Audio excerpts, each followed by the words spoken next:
Bagong wilayah Wigna Mastu Purnomo Sidhem Wigna Mastu silat mriwang jagat karana siran tandha kawisisaning bisana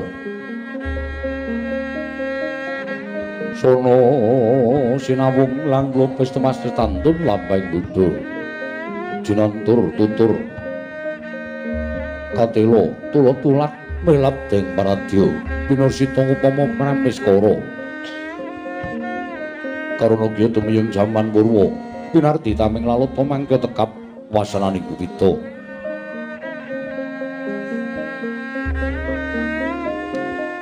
pralambang matumpa-tumpa marmo banggeng panggung sang Purengkata sebebyar dumadining wayang purwa Om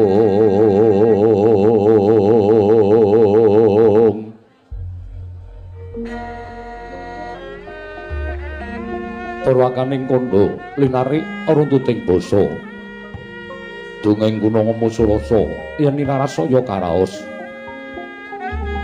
mulat jari rohang rasa wani ruhing diri rasa rumangsa ngrumangsani lir jalma ilu kanca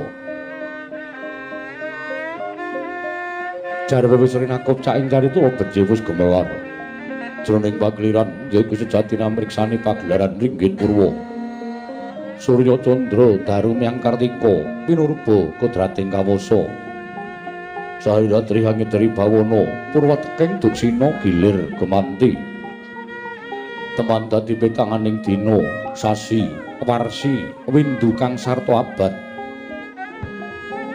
tetukulan kang kartumangkar kaya sinirambun kaya jawah pading krembyah dadya padhanging kutu-kutu walang atungga buron pono miyang Brandaya dadya branakan tanpa wicalan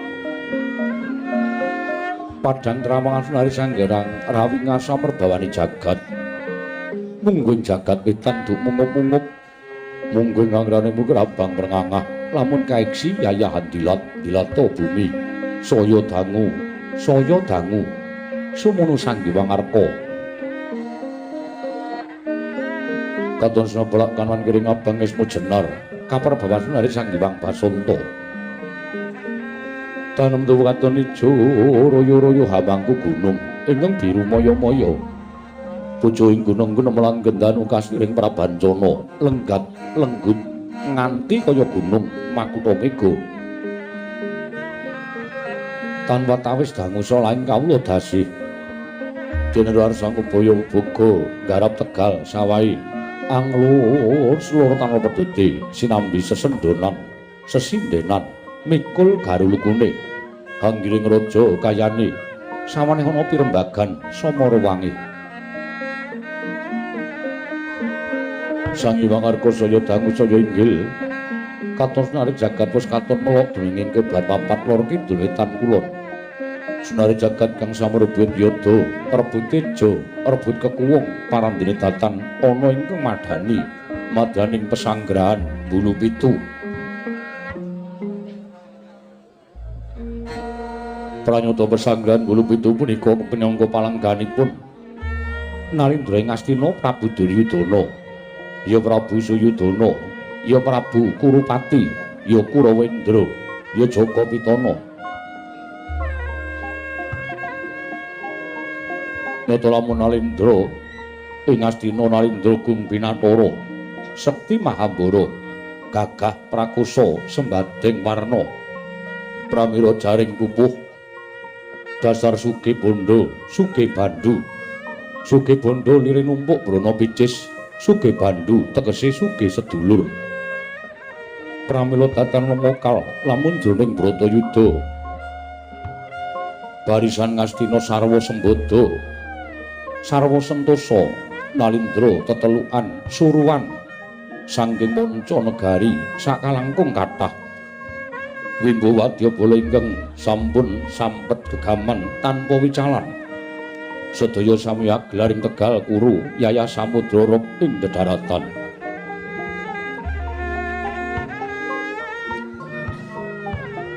pesanggrahan Bulu Pitu joglo sak perbata siwi gedene kinemulan rerontek umbul-umbul angen danu kadi arga kapargi mondo pelatrane neksa mriyem pusaka Ngastina nama Kyai Mendung tuwin Kyai Lindu wiwah jajaran Kalantaka 100 kalih dosa sesisih ngrangap pindha bajul Sarawa bareng nebo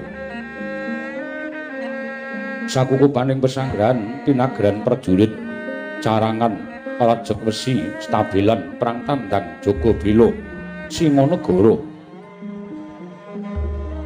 katon pepet pipit tanpa sela turta sami sikep rumantining ayuda yang keprabone ngaprang siang ratri hanggung manti anggung siaga tumbak cinocok ngrangap pindha jati ngarang mangsa ketiga pedang linigan pating ralep yayah kilat tadit sesautan jemparing mangewu-ewu pinendang ing langkap kaya alas gelagah binabatan gada mayuta-yuta bindi sakethi kanthi hanggegirisi kaya srenggala ingkang arsa amlebur jagat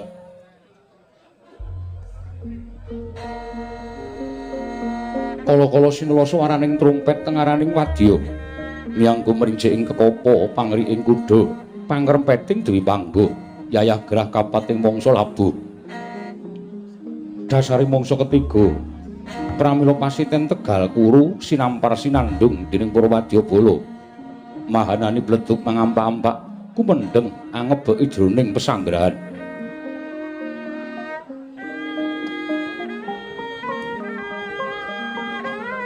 kawimbuhan kumeluning kukus duka menyan ratus miyang Sendawa walirang miyang golo-golo ingkang ngundha sengak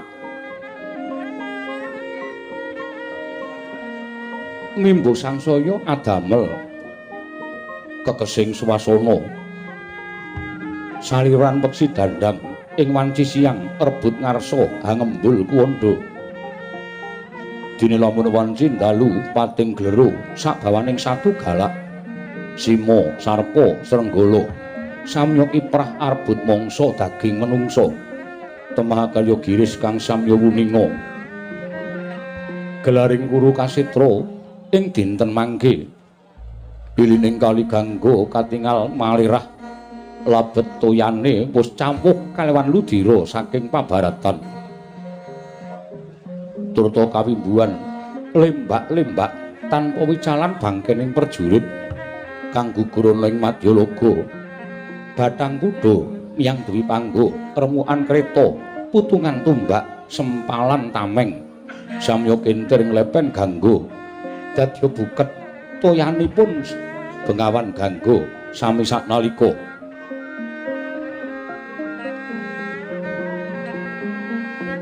padha lamun kacaritakna gumlaring Bratayuda jaya binangun ing Tegal Kuru Kasetra kaya saratri tanana pedhote pinunggel kang kawicarita nalika semana hari Sukra cemengan wanci enjinge Sri Maha Prabu Duryudana kepareng miyos wonten sasana parapatan agung lenggahing dampar denta pinalipit kencana mulya hasesemek kasur babut permadani sinasapan sutra jingga kinempulan benang Rukmisari karindo adi pinindo sekar legundi sangota pantes angrasuk busana keprabon kang sarwi kencana sinusukya baludradi sak kembaran benang mas meromong pating galebyar pating calorot rebut probo lawan surating sang Hyang Pratanggapati datan kantun poradi prajurit wanita ingkang samya sampet ing sesanggeman lenggah hanjajare Sri Naranata sedaya sami sawiga rumanti upacara keprabon tuwin sikap kepraboning prang cundrik patrem yang jemparing datan kantun wonten ugi sawenehi ngabdi prajurit wanita ingkang ngambil busana ageming nata nenggi topeng gongsa krewaja punapa dene gada pusaka Astina Kyai Sabu Jagat sampun sumadya ing sisih tengenipun dampar palengganing Sang Sri Naranata Prabu Duryudana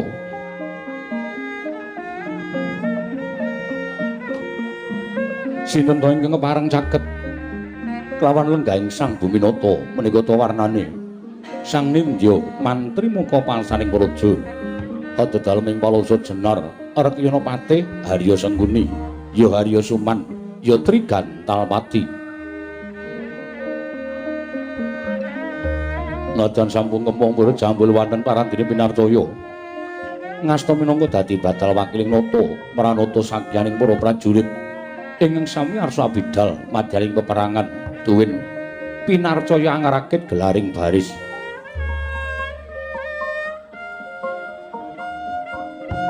Rekyana-pati Harya Sengguni mangkeraken nalindring Mandaraka kapernah mara sepuhipun nata ing Astina Prabu Duryudana jejuluk Sanata Prabu Salyapati ya Sanata Prabu Salya ya Sang Narasoma sawetawis nginutaken kundur madyaning negaring Mandaraka krana nglataken dhateng sangganing para putra amangsah Bratayuda madyaning Tegal Kurukasetra. Sang Prabu Salya mengkeraken ujung paran para praja ing Astina pandhita ing Sukapanca ya ing Sukalima dah nyewang Druna ya Sang Kumbayana. Iwadatan Kantunarpati Basukarna tuwin Kadhangnata Raden Harya Kartamarma ing-ingging andher mlabar sangganing para samya gantung pasisiran para prajurit, para senopati, para tamtama, para bintara ing samya samapta ing gati sawigring diri sawanci-wanci tinuding minangka dadi senopati.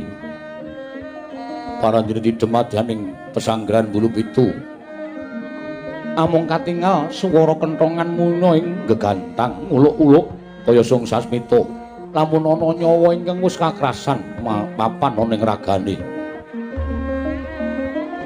Nalika semanten dupi mulat sanggane para wadyabala Sanata Sidaharsa medhar pangandikan sigra ngangsek ngenya ngabiyantara dadi gumarenggeng madyaning pesanggrahan Bulupitu Marata kanca maju ana dawing Sanata kanca midhangetake kanca ngrungokke ayo maju ngangsep sap dul.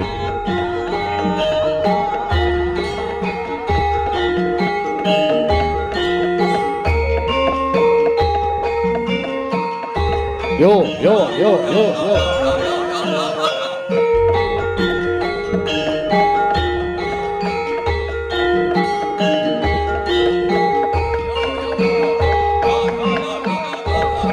Yo, maju.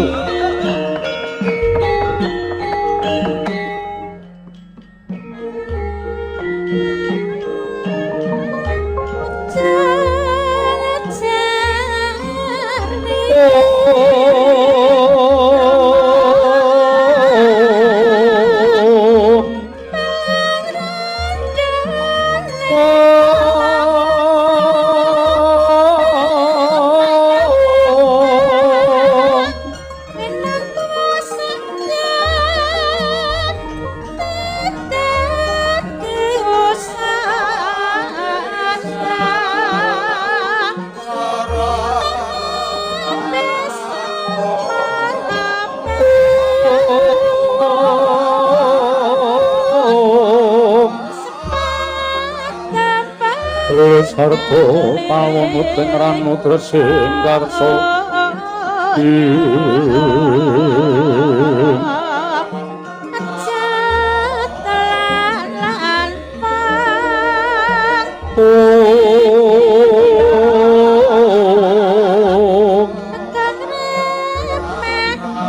manisira ring Gusti Sidratagung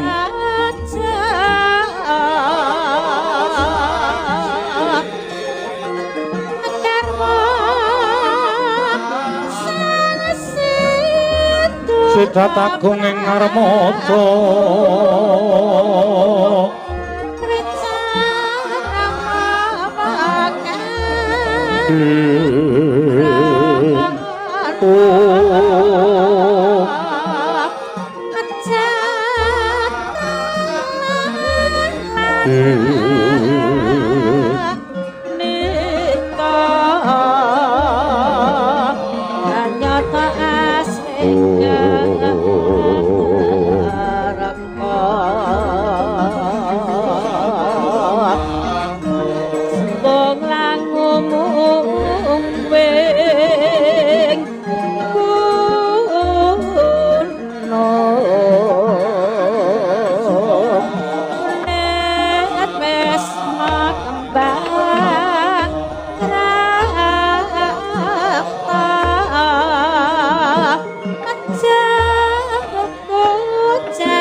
wing panggo jawata pindha arjuna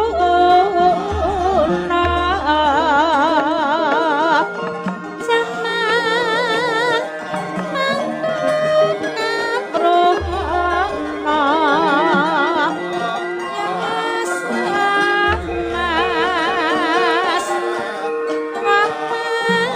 mas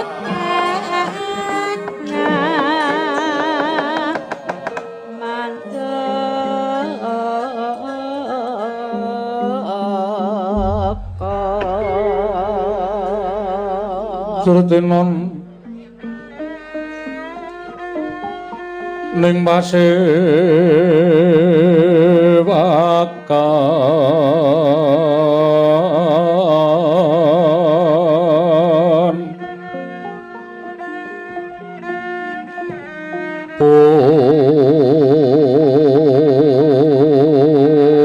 pusana maneka warna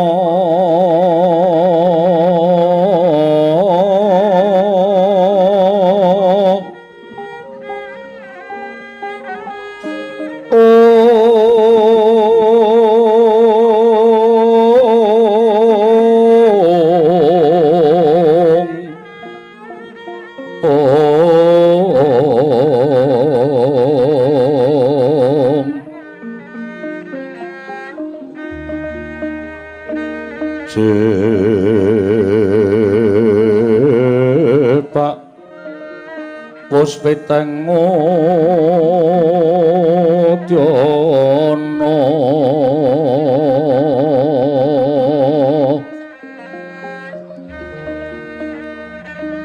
Miang Pancrah Sarwa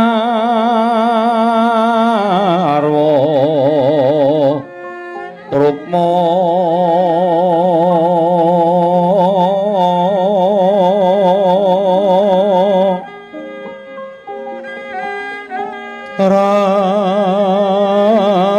Ranggeng Manik Nara Narawata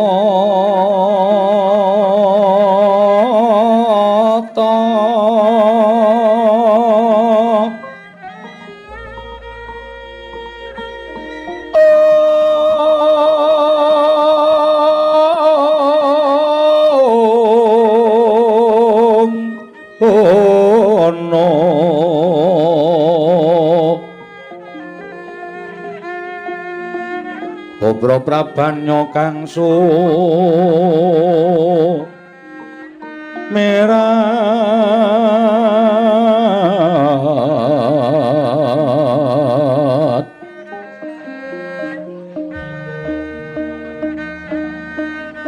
kenyaring teja leliwaran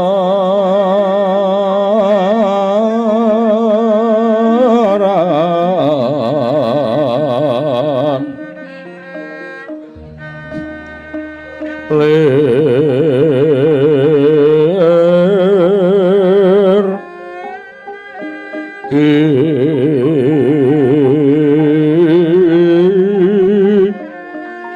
lat sisiring tadit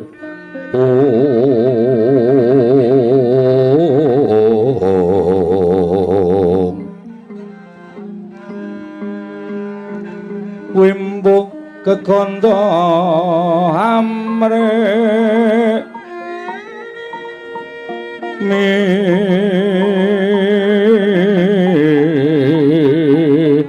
ingin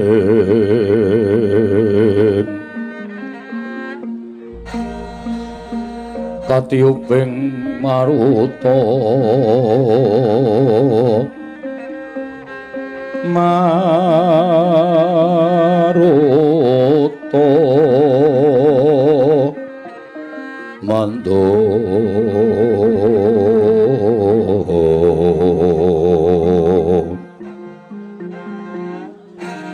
saparan mangambar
Pata merah ingsun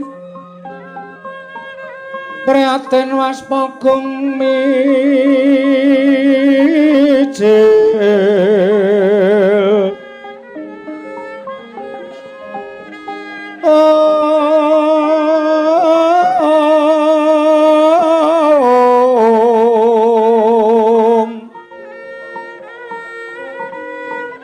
tuhu datanpa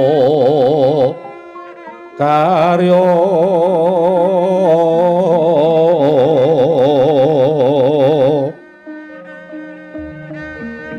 sangkang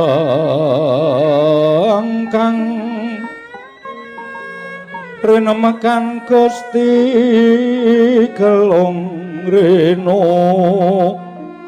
sak sekarnya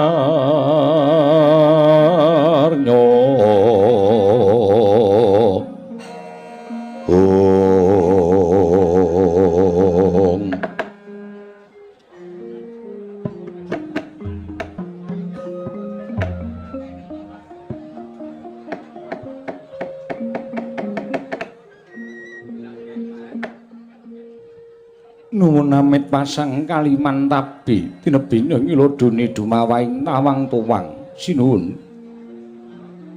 ingkang paman tadah wadana nggir dosa menapa ingkang badhe kula sandhang ingkang abdi kepatihan nyuwun mboten badhe suwala sedaya lelampahan ingkang rayipun Dursasana menika awit saking kiranging kawigatosanipun ingkang bapa ing kepatihan satemah kateman mekaten lampaning kedah sinandhang dening anak kula ing Banjar Jungut ingkang mesthenipun rayi paduka boten kedah medal saking pesanggrahan Watu Gajah nanging amargi weyanipun ingkang bapa ing kepatihan satemahan jalari ingkang rayi gugur wonten ing madyaning Tegal Kuru sinebit sebit dening pun Werkudara nuwun sewu nggir kalepatanipun ingkang bapa ingkang mekaten menika upamiya saged lan wonten palilah dalem nedya kula tambak mawi pejah gesang kula nuwun sewu sepisan malih ingkang bapa ing kepatihan nyuwun pangapunten nggih anak Prabu Ngastina jagat Dewa Bathara jagat Pangestu upama kula matur pangapurane Duryudana wis entek pangapurane Duryudana pun telas terus saniki ajeng kepripun kula tak takon karo sampeyan ajeng pripun nek mung cukup ngakoni keluputan kaya ngoten mawon bayi wingi sore iso ngucap jaragan kabeh wis kebanjur sampeyan ora iso ngrasakake kaya sing kula rasake nalika biyen kula nyawang akeh ing Senopati akeh ing Ratu Suruhan miwah prajurit sing wilangane boten kantenan jroning ati kula wis ginambar cetha nek Kurawa bakal ngukup kemenangan jroning Bratayuda kula bakal nyawang Pandhawa ngatang-atang dadi bathang Pandhawa bakal tekaning pati wonten sak dhuwuring bangken ing prajurit sing do mbebantu kalih Pandhawa. Ning suwe-suwe dangu-dangu gegambaran kaya ngoten wau pun kabur ilang musna. Malah saniki wis ora iso kula gambarke peteng dedet lelimengan. Mboten namung angen-angen kula sing pun peteng nanging kalebet mripat kula kaya wis ora weruh marang kiblat. Kabeh wis kuwur bali wuring budi wiwit sedane Hyang Bisma kula isih duwe pangarep-arep ngukup kemenangan merga kula duwe kapercayan Hyang Bisma anggenipun madheg suraning driya menika namung kangge abang-abang lambe niku kabeh kula wis weruh ning bareng mbaka siji Senopati Ngastina kadang-kadang kula mbaka setunggal sami pejah anak kula Lesmana ingkang kantun piyambak menika Dursasana dipun sebit-sebit dening Werkudara pangarep-areping Duryudana wis musna wis ilang gegayuhan kula saniki mung kaya wong ngimpi mung kari ngenteni tangine nggone turu nek wis tangi bubar ambyar mbuh menyang endi parane Jebul pengangen-angen menika mboten selaminipun kababar dados kasunyatan. Sampeyan-sampeyan ajeng do ngendika napa? Ajeng do omong napa? Kula caosi wekdal supaya sami ngrakit ukara nata basa supaya isa ngenaki dhateng atine Duryudana. Arepa kula jane wis ngerti nek kabeh mau boten ajeng wonten nyatane. Kula wis kewawogen, kula wis kewaregen pangendikanipun ingkang sami anjenengi lenggah wonten ing pesanggrahan. Kula wis nganti kewawogen mangan rembuke sampeyan sing legi eneng ngarep nanging pungkasane amung pait sing kula rasake. Dulur kula wis meh entek paribasane. Napa sing ajeng mangaturke kalih Duryudana? Nuwun sewu, nggih. Mboten wonten atur ingkang trep kejawi namung pasrah sedaya kalepetanipun ingkang bapa ing kepatihan. Dene kula ngantos mboten migatosaken dhateng ingkang rayipun Dursasa nanggenipun medal saking pesanggrahan Watu Gajah. Satemah ingkang rayi gugur wonten ing pabaratan, nggih. Nek sampeyan kula patrapi paukuman, napa kabeh wis rampung? Nek sampeyan kula pidana upamane kula pidana pati, napa adi kula, anak kula ajeng urip meneh? Niku dudu gunemane wong tuwa. Niku dudu gunemane wong gerang. Ning niku ucape wong sing wis kentekan akal. Ucape wong sing wis wegah ngulir budi ngasah pikir. Nek bab perkara pati urip kabeh kula pasrahke dhateng sing purba jagat. Niki jagating peperangan, anane mung menang apa kalah, mati apa urip. Ukara niku wis nganti brebek kuping kula. Mula yen ana patine prajurit Senopati menapa dene kadang kula, kabeh mau jatine ati kula wis isa nampa. Ning kula niki menungsa lumrah, sapa wonge sing ora ketaman rasa susah yen kelangan marang sedulur utawa kulawarga. Kula kinten kabeh bakal nglakoni sedaya sesa-sesa nggone ngrasakake dina niki kula wis kelangan kadang kulawarga sing do mati ana ing peperangan. Kula boten ngarep-arep sami pasrah bongkokan ngaturake keluputan dene dados jalaran patine Dursasana lan liya-liyane. Ning sing kula enteni amung kesagahanipun para-para ingkang sami sumanggem lan semagu dados bebetenging Duryudana. Lara wirang tatu ning ati kula niki entuka pepulih. Saora-orane kula isa nyawang salah sawijining Pandhawa kudu ngatang-atang dadi bathang dirubung singgat ana Tegal Kuru Kasetra. Niku sing kula ajeng-ajeng rina pandraning ratri. Handrah ingkang puspita-rum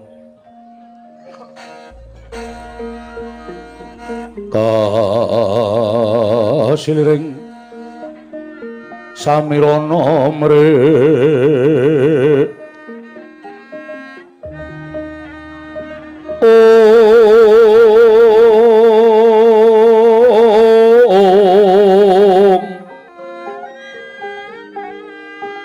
sekas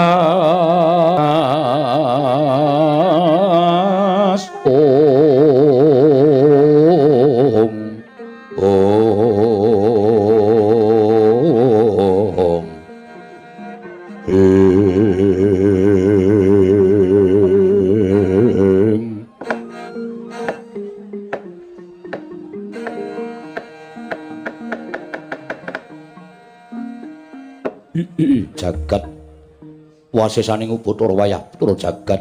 Nuwun sewu, nggih.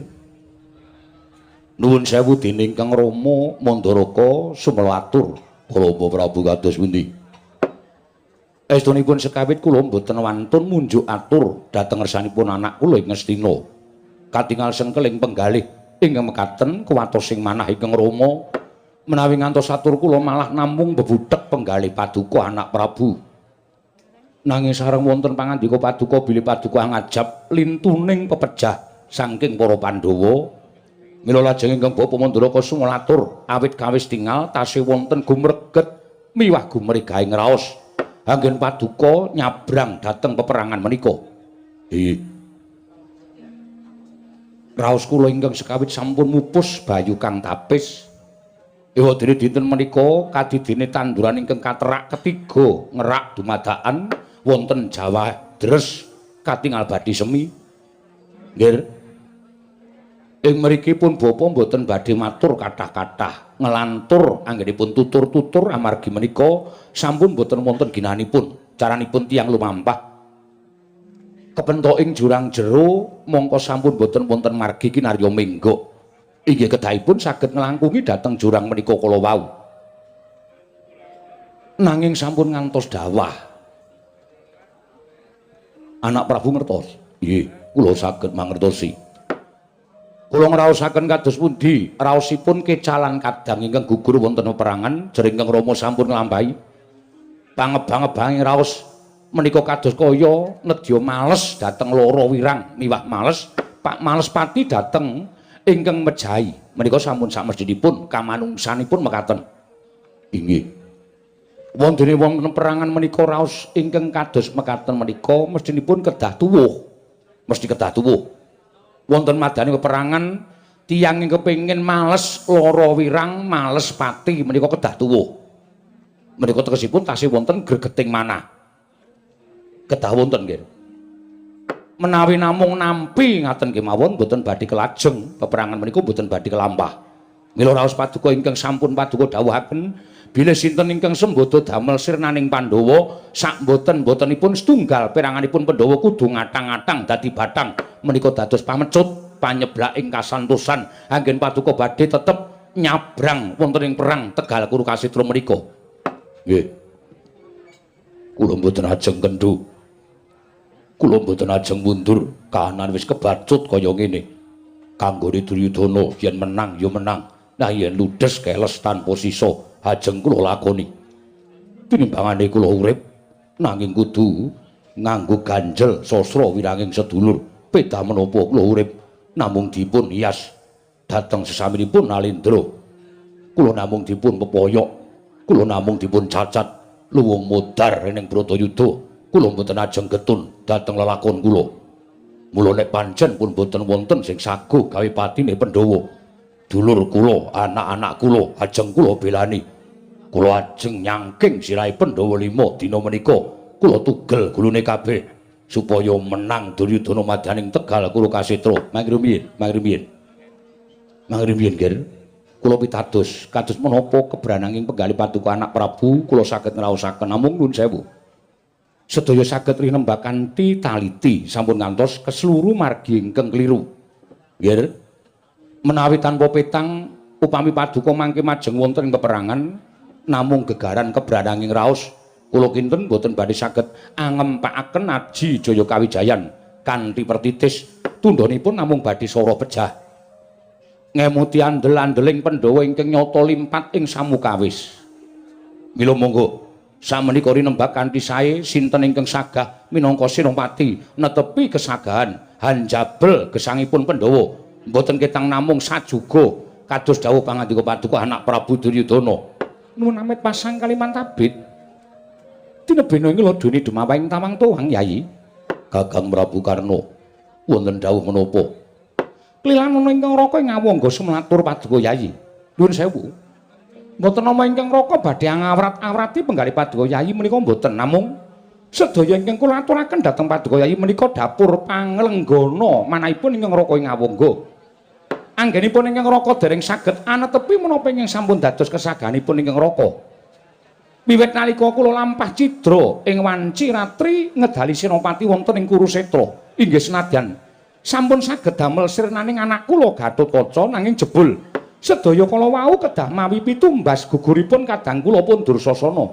Mila Yayi, ngemuti dhateng sekawit ingkang raka ingkang sampun sagah magun suraning driya majeng wonten keperangan. Mila dinten mangke kinarya nglunasi dhateng sedaya kesagahan kula wonten ngarsanipun Yayi Prabu Duryudana ingkang raka ngawangga klilanana madeg Senopati nedya gancaraken gegadanganipun Yayi Prabu Duryudana anggenipun kumacelu mirsani setunggal peranganipun Pandhawa pejah wonten peperangan. Syukur bage Pandhawa gangsal saged kula tingkes. Kula kinten namung mekaten sira manggen paduka saged katingal lejar penggalipun saha saged ngraosaken lunas piutanging para Pandhawa dhateng paduka Yayi Prabu krana guguring kadang miwah keluarga menika Yayi Prabu. Yayi Prabu ing Astina. Ratune Ratu Tama Pati lino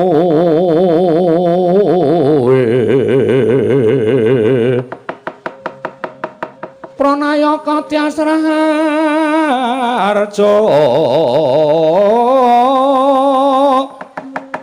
Panegare becik-becik Parandene tan dadi taliasing kala bendu malah bangkit mangkin handatra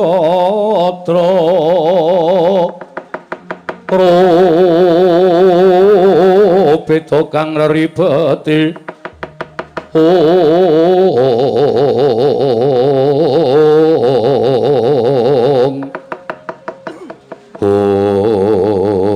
Koko Prabu kadang kula Koko Prabu Karna namung Paduka Surya pepajaring manah kula kados lumampah ing wanci peteng kebabak obor sayuta biar padhang trawangan raos ing manah dupi midhanget kesaganipun Paduka Kanjeng Koko Prabu kula ngaturaken panuwun ingkang tanpa pepindhan sinten malih ingkang kedugi ngasoraken para Pandhawa kejawi namung Paduka Kanjeng Koko Prabu ing ngawangga kula pitados Pandhawa mboten badhe saged unggul mengsah jengandika Koko Prabu sampun saged kula temtokaken menawi Paduka jumeneng Senopati Pandhawa temtu badhe pejah wonten madyaning pabaratan Koko Prabu Yayi sampun kesesa nemtokaken sewiji-wiji ingkang dereng saged kelampah namung ing ngraka ing pangawangga ing pangesti mboten badhe damel cuaning penggalih Paduka Yayi Prabu ing Ngastina Rama Prabu Mandaraka kados pundi menggah pemanggih Paduka Rama Kyai Mandaraka mangke piye menawi anak kula ing ngawangga Karna sampun sagah mekaten mesdanipun ingkang Rama namung jumurung ing karsa kemawon nggih jalaran estunipun boten geseh kalian rantamaning manahipun ingkang Rama ing Mandaraka bilih inggih namung anak kula ing ngawangga ingkang sembada anapaki kridanipun para Pandhawa namung semantena dereng saged kawiyos sing ngatur amargi mbok menawi wonten keparenging kalih Paduka anak Prabu handhapuk senopati sanes ewadene sampun wonten kesagan saking kawogan ingkang bapa jumurung sedya kula nayogyani nggih matur sanget genging panuwun ingkang tanpa pindhan namung semantena lajeng sinten ingkang winarya senopati pengapit jernyatanipun Kakang Prabu Karna ing ngawangga sampun sagah madeg senopati Paman Harya wonten dawuh nggih anak Prabu peranganipun Kadang Kurawa sinten ingkang pantes minangka dados senopati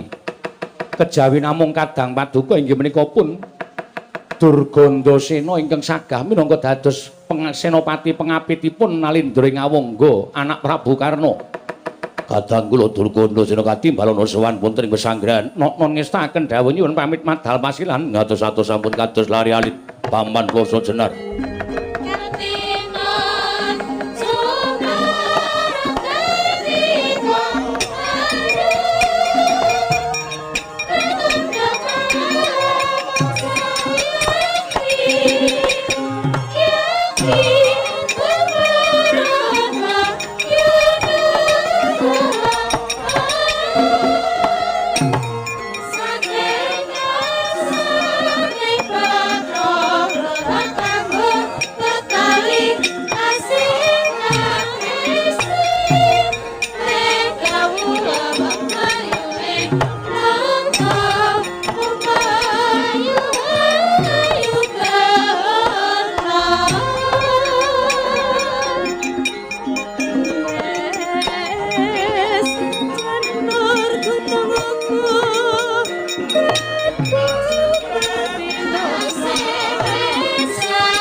Kadangipun Kakang Yayi Durgandasena wonten timbalan ing adhawu Kanjeng Koko Prabu semban kula ing Ngastina panemiji dhateng piswanipun ing rayipun Durgandasena kagiat jroning atimu ingsun piji supaya mangarsama ana ing pesanggrahan boten wonten ingkang kula ajeng-ajeng kejawi namung nampi timbalanipun Kanjeng Koko Prabu ing Ngastina wonten supalelaning penggalih keparengan dawuhana tuwin kaparing ana kewajiban ingkang jumbuh kalawan ingkang rayipun Durgandasena Yayi jroning pepanggihan madaning pesanggrahan Bulu Pitu kadangku sepuh Kakang Prabu Karna ing Awangga ingkang saguh minangka madeg Senopati ngrabasa para Pandhawa ana ing madyaning Tegal Kurukshetra nun mula dina samengko wis bat gumolong ing rembug para sepuh ora ana senopati pengapit ingkang pantes angampingi tindak ing Kakang Prabu Karna ing Awangga kejaba mung Yayi Durgandasena mula wektu dina samengko siadi ingsun dapuk minangka dadi senopati pengapit angampingi tindak ing senopati agung saka negara Ngastina saka pesanggrahan Bulu Pitu ya kuwi Kakang Prabu Karna ing Awangga Yayi Durgandasena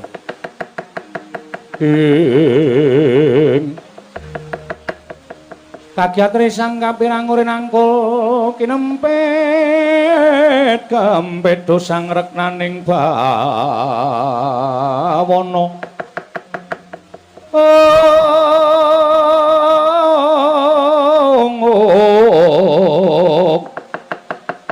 sang reknaning bawana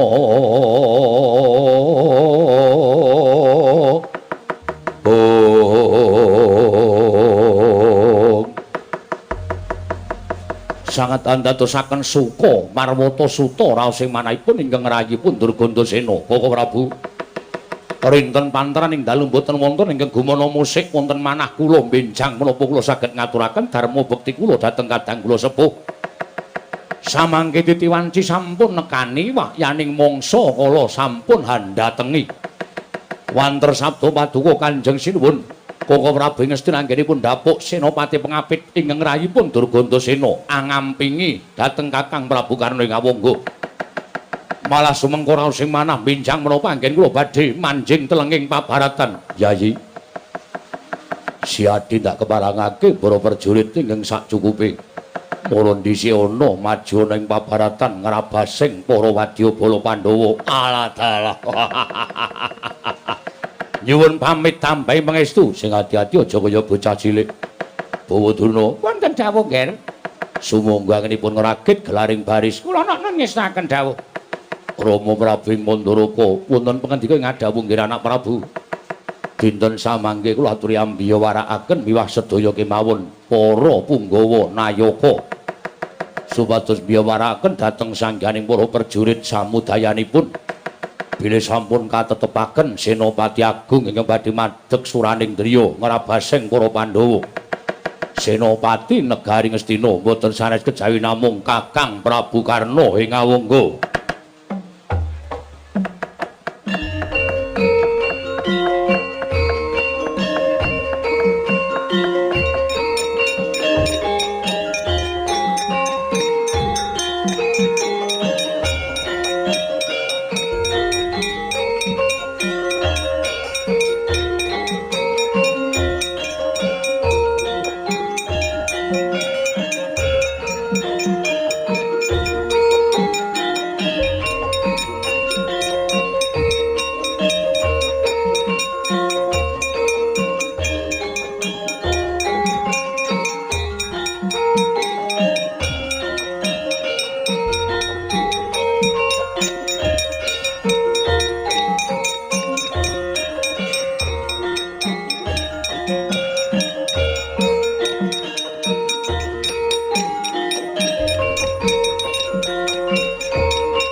Lumungtur sang rekyana patih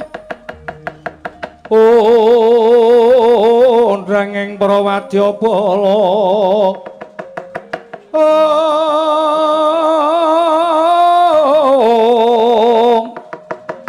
Paksur tambur miang suling pepandhen dalutak miwa bandera kakandha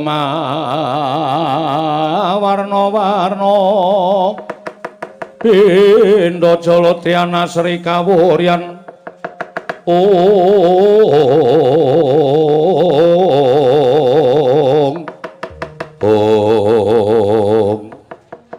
anak Mas Durgandasena wonten dawuh paman sedaya para Kurawa samyang ngadhang supados anak Prabu Ngastina paring kaludhangan anggenipun saged madheg sunaning driya kadhapuk minangka senopati ateges anggenipun sampeyan sampun pikantuk kanugrahan senopati pengabit menika mujudaken satunggiling kanugrahan saking anak Prabu Ngastina pangraos kula sampun marem ati kula sampun jenjem amargi sampun dangu anggen kula mesanggrah wonten negari Ngastina wonten ing pesanggrahan Bulu Pitu rinten pantraning dalu ingkang kula ajab namung benjang menapa kula menika pikantuk kapitadosan saking Koko Prabu Duryudana supados kula saged ngrabaseng para Pandhawa namung sampun dadosaken cuaning penggalih amargi Kurawa sampun kathah ingkang sami pejah namung kantun sak sekedhik kemawon ingkang tasih gesang ewadene sak mangke tetep badhe ambantu dhateng jengandika nak Mas Durgandasena nggih paman boten dados menapa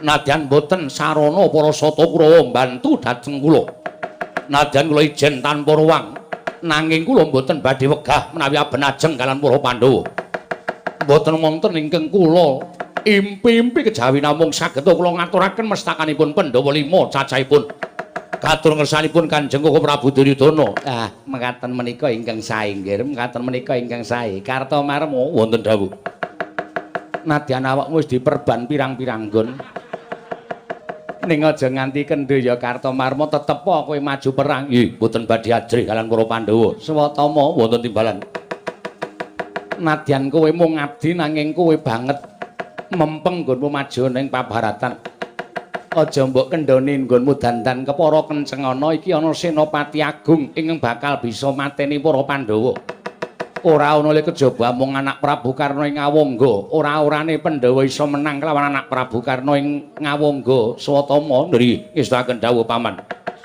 Surtayu wonten dawuh paman kowe ya sing prayitna ngati-ati aja nganti kendho nggonmu mbelani kadangmu tu anak Prabu Duryudana ngestaken dawuh lho kok nganggo watuk barang nggih nyuwun pangapunten mau perang pinten-pinten dinten menika ndadosaken kula radi masuk angin ora apa-apa wong perang iki kudu wani njaba lan jerone tegese lara ya wani mati ya wani nggih kowe sesuk nek mati aja kuwatir mesti dipendhem utawa dipetak ana ing taman makam pahlawan merga kowe wis mbantu karo anak Prabu Duryudana kowe bakal arum jenengmu bakal dieling-eling karo para kawula yen to tau tate ana senopati kang aran Raden Surtayu iki pon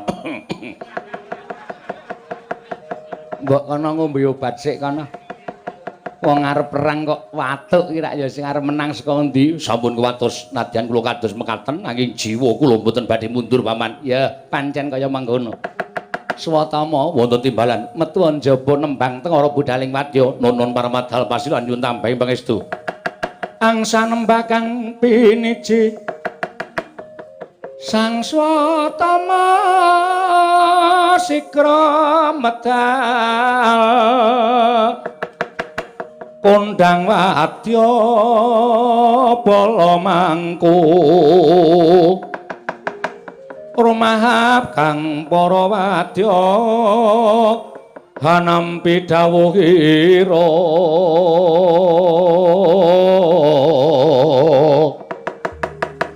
dan wonten kang samya kantun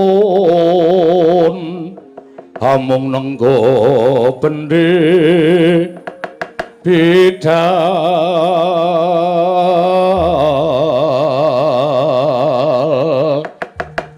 wosnya rampung sang swatama kenya dawuh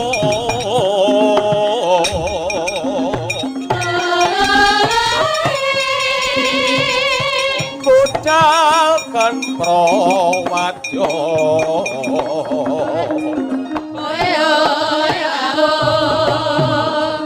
nata lawan katiti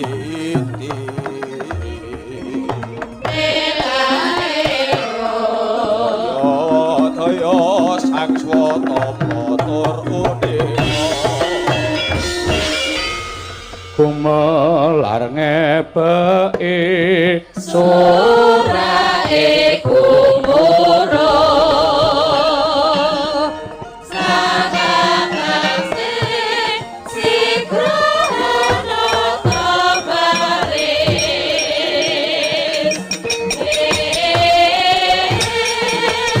nyawiji kumala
Capengkarna mawinges-winges katon lir landheping Trisula.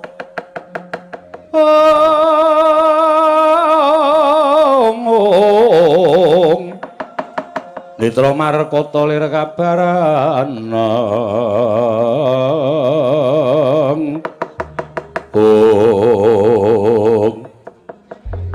Nuwun amit masang kaliman tabe tinebena iki lho dene dumawahing tawang-tawang Rama Prabu. Kula ngaturaken pangabekti kunjuk Sandhawa Pada Paduka Kanjeng Rama Prabu Salya. Karna inggih wonten dawuh. Nggonmu mabukuh ana ing ngarepanku sarta aturmu ingkang wis suwe ora kapireng dening aku. Teka dina iki lah kok ngane-anehi. Kowe ngaturake bekti marang Salya. Ya karena ndak tampa gawe gedhening atiku ora liwat pangestuning wong tuwa tampan ana. Nun inggih kapundi nggo jimat andayanana kasantosaning batos ingkang putra ing Awangga. Rama, nggih wale-wale menapa? Estunipun anggen kula nyandhet tindak Paduka Kanjeng Rama menika kula wau badhe wonten atur ingkang kula unjukaken ngersa Paduka Kanjeng Rama Prabu Salya. Atur inggih kasinggihan mekaten. Ya, aku wis krasa. Ning maragake supaya lega atine wong tuwa, aku pengin krungu saka aturmu dhewe marang aku. Suntaken gegembolaning rasamu Karna. Male-male menapa Kanjeng Rama? Ingkang sepisan kula ngaturaken pangabekti kula kunjuk dhateng Paduka Kanjeng Rama Prabu. Dene ngangka kalih sepinten kalepatanipun ingkang putra slaminipun ingkang putra menika dados putra mantu Paduka Kanjeng Rama Salya ing Mandaraka. Amung tansah damel gerah penggalipun Kanjeng Rama ing Mandaraka. Kula nyuwun pangapunten Rama. Dene menapa ta sababipun kula matur ingkang mekaten badhe angkatipun ingkang putra wonten peperangan menika mangke supados cumeplong manah kula. Mboten wonten bab ingkang adamel ganjel raosing manah kula. Sedaya mboten badhe karaos lega menawi dereng wonten mulunging penggalih Paduka Kanjeng Rama paring samudra pangaksami dhateng pun putra Basukarna. Anggenipun slaminipun dangu sami sak pejagong wonten negaring Astina rumiyin ingkang putra tansah cengkah ing pemanggih kaliyan Paduka Kanjeng Rama Prabu ing Mandaraka. Karna kula wonten maring adhawuh tumrap Salya bedaning penemu kuwi wis lumrah. Dadi saka rumangsaku ora ana luputmu marang aku lan wiwit biyen mula aku wis ngerti marang pambegane anakku mantu Nalendra ing Awangga.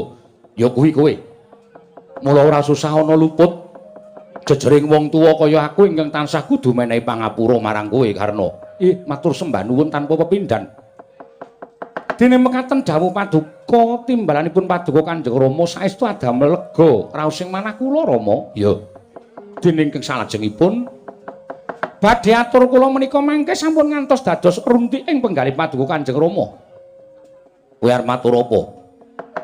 Badhe angkatipun ingkang putra wonten ing Tegal Kurukasitra menika mangke ingkang putra nedya nitih rata menawi wonten keparenging galih sarta menawi Paduka Kanjeng Rama kesdu minangkani menapa ingkang dados panyuwunipun ingkang putra ing Awangga.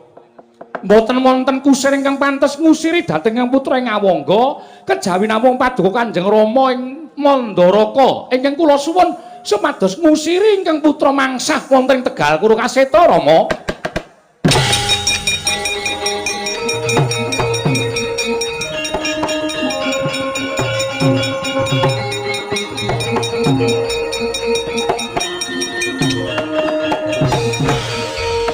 Alah jagat Dewa Bathara. Wah, Karna. Aku kuwi kaget rasaku nanging aku kudu ngguyu krungu aturmu kang kaya mengkono mau. Tinemune jebul bareng wong tuwa mbok caosi pangabekti satu ucapmu ingkang ngaturake sakabehing keluputanmu, gombong ing ati tanpa pepindhan, bebasan tumplak punjen sinundul puyuh. Bareng wis mumbul dhuwur rasaku banjur mbok broke sak banter-bantere. Oh alah Salya. Gerangan ora weruh marang gelagat lan pasemon ki ya aku. Ger. Pirang-pirang senopati kang luwih trampil isih nom akeh. Kabeh uga wani sarta wasis ngayatake kendalining kreta. Lah kok aku wong tuwa mbok jaluk supaya dadi kusir, mongko wong sakmene akeh padha ngerti yen aku kuwi maratuwamu. Aku kuwi wong tuamu. Lah kok mbok kongkon dadi kusir kuwi, apa pancen kowe niat ngorek-orek raine Salya bapakmu? Apa pancen wis dadi niatmu kowe bakal jejereng sastra wirang ana ngarepe prajurit pirang-pirang? Kowe ngumbar wirange nata Mandaraka, ya ngono apa piye? Nggih, nyuwun pangapunten. Menawi atur kula menika kala wau adamel sengkeling penggalih paduka Kanjeng Rama, namung estunipun anggen kula kumawantun matur mekaten menika kala wau amargi ugi mboten sepen ing pamitang Rama. Lho, ora sepi ing pamitung. Inggih, petungamu piye? Wonten dawuh, petungamu piye?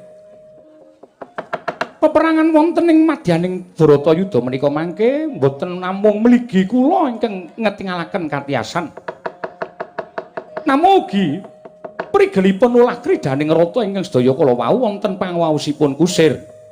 Monggo sampun cetha bilih badhe mengsah kula mangke mboten sanes namung rayi kula Janaka.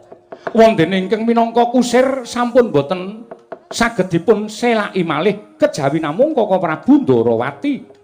Wilanggen kula nyuwun supados Rama Mandaraka kersa minangka kusripun ingkang putra ngawangga menika saking panginten kula sinten malih ingkang saged napaki kridanipun kusir saking para Pandhawa kejawi namung paduka Kanjeng Rama Prabu. Mboten wonten senopati negari Ngastina mriki ingkang kedugi sarta kiyat ngemban olah kridaning Ratanata ing Ndarawati Rama Prabu.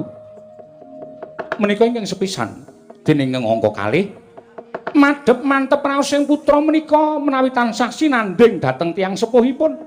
Kamangka kula menika sampun boten gadah tiyang sepuh. Inggih namung paduka Kanjeng Rama ingkang kula anggep minangka pengayoman kula mila Rama. Suruh sanget panyuwunipun ingkang putra kepareng paduka Kanjeng Rama ngudaneni menapa ingkang dados panyuwunipun ingkang putra pun Karna. Jagat Dewa Bathara. Ngono to? Inggih.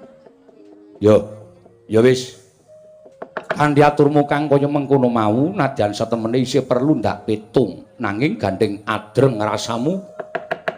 Kala dikaya ngapa kowe iki anakku mantu. Lagi sepisan iki aku nampa sembah bektimu marang aku, lah kok jebul pitukane abot men. Aku wong tuwa kudu ngusiri anakku mantu majoning pabaratan. Yo, Karna, anakku aja sumelang.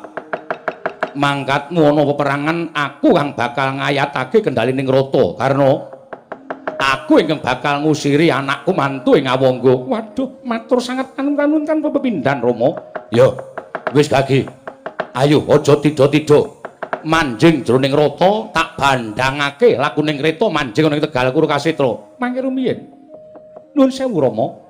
Menawi kepareng danganing penggalih ingkang putra badhe wangsul, kepareng Rama badhe ndugekaken kula wonten Ngawangga rang rumiyin. Aku ngeterke kowe ning Ngawangga. Inggih Rama. Oh inggih, monggo Raden, monggo. Kula dherekaken kula dugekke wonten dalem, monggo sareng kalian kula Raden. Nyuwun mapunten Rama. Nggih, boten dados menapa.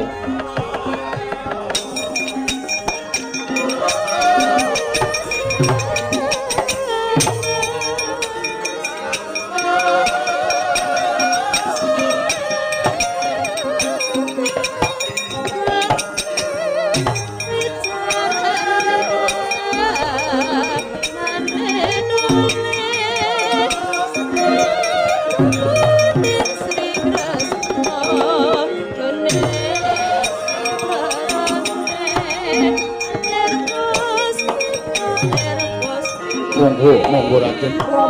Monggo to, monggo.